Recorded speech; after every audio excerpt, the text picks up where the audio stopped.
If you guys are familiar with business process flows, you'll know that they're a great addition in order to guide your users through entering data into your system, right? So in my case, I have a simple business process flow in order to enroll a new customer in our veterinary office. So they will come in here and they can just type the customer name, and I'm gonna put today's date, just to make sure, and then you just want a city, right? So the moment you do this and then you click save, right, and then you navigate over to the next step. Obviously now it wants me to enter the pet information, so I'll go ahead and enter, pet information. I can go ahead and enter pet name. I'm gonna call this live pet, and I need a date of birth for my new pet. Asking for a pet type, and this is going to be maybe a reptile, and then this is going to be a python, right? So I'll go ahead and click save. The moment you do this, right, the business process flow, it's storing this data in an additional entity. So there's a new entity that gets added every time you create a business process flow. In my case, my entity is called new customer on board. So if I go over and look at the data on the new customer on board, and then I, sort this by newer, you'll notice in here that it's keeping track of the active stage and when I started the business process flow. So basically, the out of the box business process flow, we only keep track of the time that it took to complete from beginning to end, right? It's not gonna keep track of how long it took for each individual step in your business process flow, right? So every time you go ahead and you change the status, it basically will keep the date and time when the active stage started. So at the end of the day, you'll be able to know how long it took for people to go through the entering the data, but only at the full business process flow. If you wanted to know how long it took at each individual step, there's no native out of the box way to do it. What I'm going to show you in this video is how to do it using Power Automate. But basically, the idea is that every time you change steps on the entity that tracks your business process flow, in my case, the new customer on board, it will actually be able to let you know when the active stage started. So if we know when the active stage started, we can also know when the previous one ended, right? Because when it starts here, it ends the previous one, right? So that's the type of logic that we're going to leverage in our Power Automate flow in order to capture the individual steps for my business process flow. So the first thing that I did is to build an additional table in order to track the start and end time of the individual business process flow steps. So I actually created an entity called track business process flow timings. And if I go over to the columns, and the only way I know how to do is I'm gonna sort this so I can put all my custom columns, and I'll show you what I did. So basically, the first column that I created is I want to be able to track when each business process flow started. So I created a date and time column, and I call it started time. I created another column that will basically calculate the duration, so the difference between the start and end time. So I created another column to store the end time, that's date and time. I use my primary column name to store the actual business process flow step name. And then this is actually a calculated column that stores the, like I said, the difference.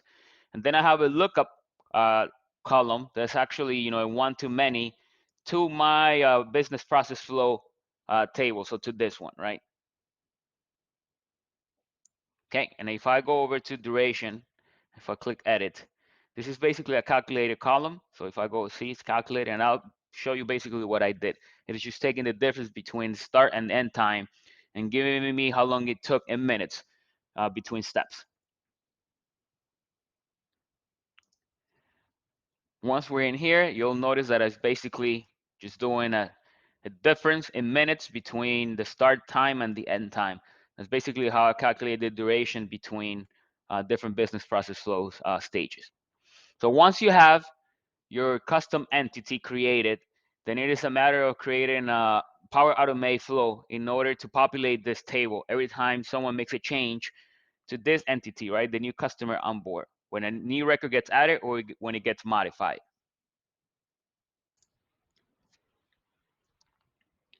Okay, so the Power Automate flow, it is a little bit confusion, so I'll do my best in order to explain it. But basically, it starts with the trigger, right? We want to be able to trigger my flow when a record's added or modified in the entity for my business process flow. In my case, the name of the table is new customer on board. Remember, every time you add a business process flow, you get an entity attached to it. The next step is to actually grab the details of the row that got added or modified. So I basically use the get row function in Power Automate or action, and I just go to the same table and I pass the row ID from my trigger. Okay. The next step, what I'm doing is trying to figure out if the row was modified, if this was the last step that completed the business process flow. And I'm doing this by basically using the coalesce function, which basically returns the first non-blank. So basically in my output on my get new details, I'm looking at a column called completed on. So basically I know that if the data that comes has data in the column that stores when the business process flow was completed, then I know it finished. So I'm using, I'm checking to see whether this has data or not. So if it's blank, it's basically going to return a 1. If it's not blank, it's going to return the actual completion date. That's what I'm doing in this condition in here. Once I determine that, so for example, if it has not completed, right? So if it's equals to 1, it means that it has not completed, right? So I go in here. And what I'm basically doing in here, I'm actually storing the stage name from the data that I grabbed from when I grabbed the details, right? Because I want to know whether it was they're in the new customer or adding the new pet information or the other stage within my business process flow. Then, based on the output of which stage they're on, I'm able to know what I need to modify. So, for example, so this is the first step in our flow, right?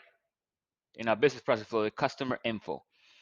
So when it finds that the current step is the current info, customer info, it is basically going to go ahead and create a new record in our tracking business process flow table, the one that we created.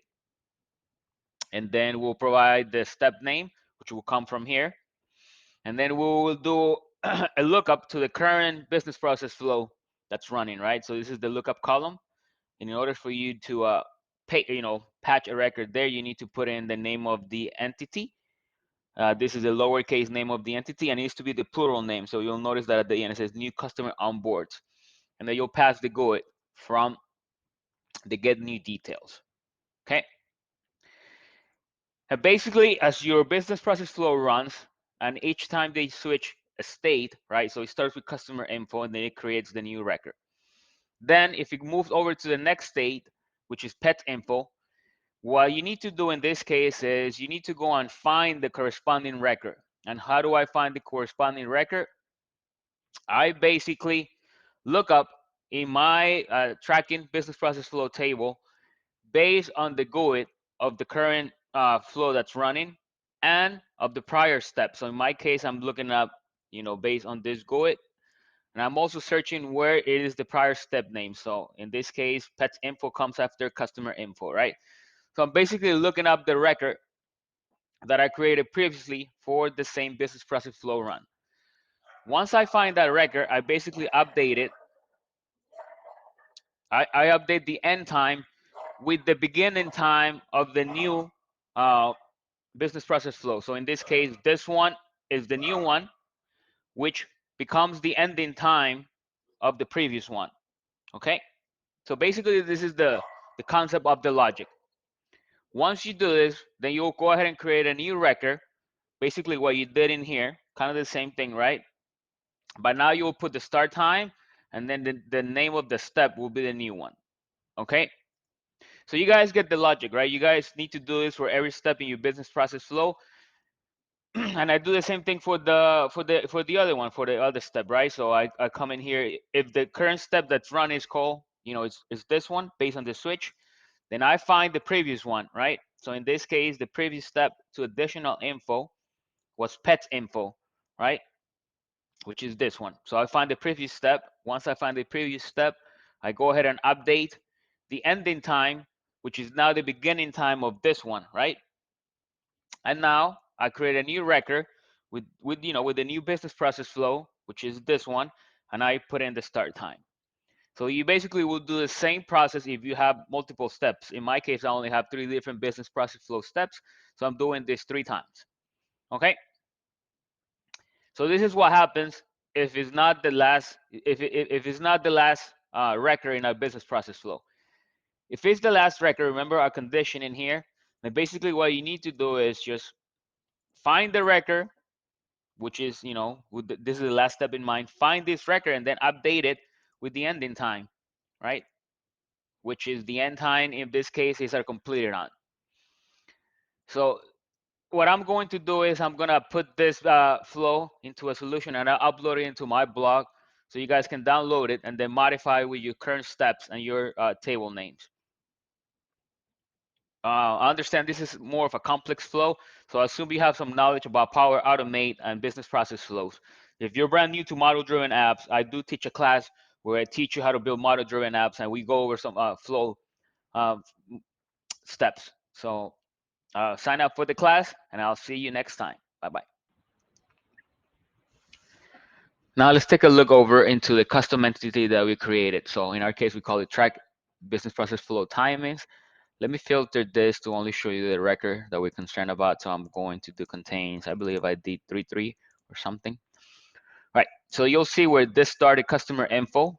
The start time was this, right, at 10:34 and ended at 10:34. Okay, so right now it is currently sitting in pets info. So let me go ahead and just finish this business process flow. Let me go ahead and just open up this on a new window. So we can just quickly move back to it. So I'm gonna go back and I'm going to go into my bet and I'm going to go into my account and find that record that we started earlier today, which is the live record. Okay. And currently this is probably sitting in pets info. So let me go ahead and complete this step, right? So I'm gonna go ahead and complete this stage, next stage. And I'm gonna go ahead and create. So my next stage is the additional info. It's asking, is this an endangered species? I'm gonna go ahead and just click save. I'm not gonna finish. Okay, and then it's probably running the the Power Automate on the back end. So I'm gonna go ahead and just refresh this. We'll do a refresh a few times, and then you'll notice that this will have the end time, and then we'll have a new record. And there it is. So you'll notice that pet info actually started at 10:34, and then the end time of it is at 12:54. Right now, this end time actually becomes the beginning time of the final step, right? Additional info. Okay, I'm gonna go ahead and complete the flow. So this one actually was, it only took less than a minute. This one took 140 minutes. And then let me go ahead and just finish this one. So I'm gonna wait a minute, right? So at least we'll have 1 minute, between the time it started and then in real life, right? This will take whatever time it needs to take. So I'm gonna go ahead and just finish this. It's been a minute. I'm gonna go ahead and click finish.